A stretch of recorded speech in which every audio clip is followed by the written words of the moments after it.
Former President Jammeh's HIV/AIDS treatment was elusive, a medical expert told the Truth Commission.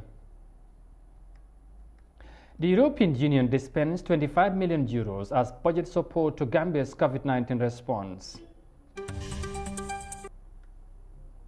Guineans in the Gambia say Selou Dalen Jallow will emerge as winner of Sunday's polls. These and more coming your way on The World Today.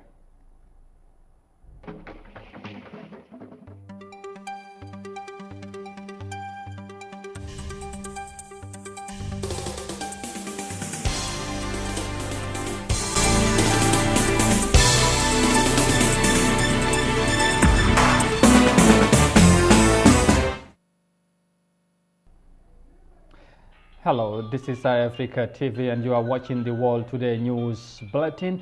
I am Amadou Kanti and many thanks for joining us. And now the news in detail. Now, in January 2007, the then Gambian President Yahya Jammeh announced that he had received a mandate from GO to create an HIV and AIDS herbal cure, a program in which victims said their rights were abused.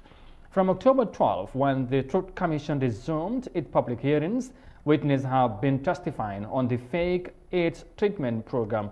This week's testimonies open with the accounts of an expert witness who said the treatment program was elusive and didn't get the required scientific tests. Ndesise has more details of that in this report. Dr. Adama Amadou Sala, a medical expert and a proprietor of the Lamantora Clinic Hazan Monday, told the Gambia's Truth Commission that ex-President Jammeh's HIV and AIDS treatment program was elusive. Sala told the Commission that it is impossible for one to completely remove HIV and AIDS from the human body. The promise of a cure in the context of HIV remains elusive. You can never totally eliminate the virus from the human body. You can reduce the viral load to a level where it's controllable or manageable. The patient will feel much better and live an active, productive life, but doesn't mean that the disease is cured. Sala further stated that Jammeh's alternative treatment program was a dangerous enterprise.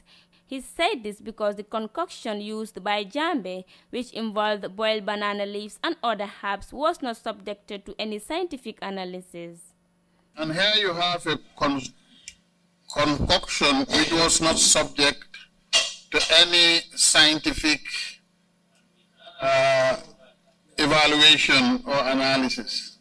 I think the conclusion that it's curing was just subjective. But really,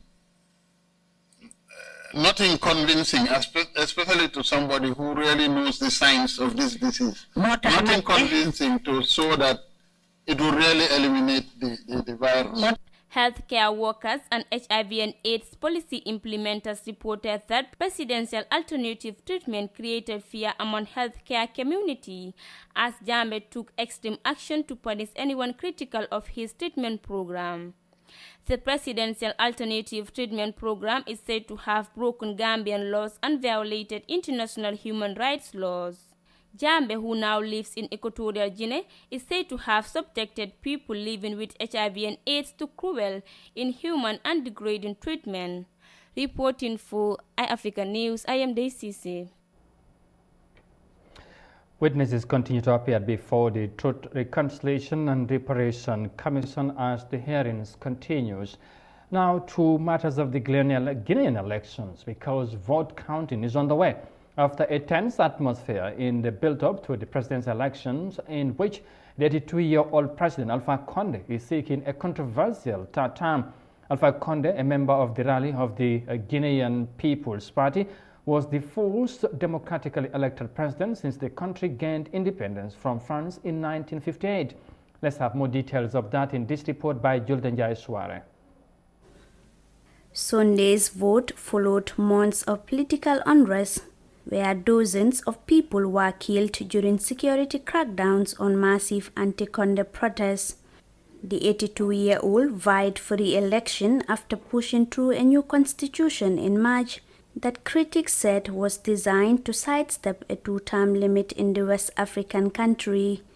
Despite widespread protests against Condé's candidature, his supporters are certain of a victory. So are those of his main opponent, Cellou Dalein Diallo.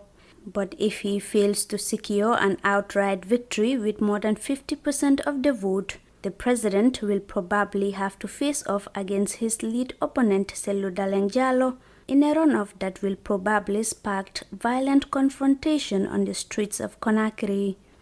Although polls close after a mostly calm day of voting, there are already fears of post-election violence as Condé's main opposition rival, Cellou Dalein, suggested that the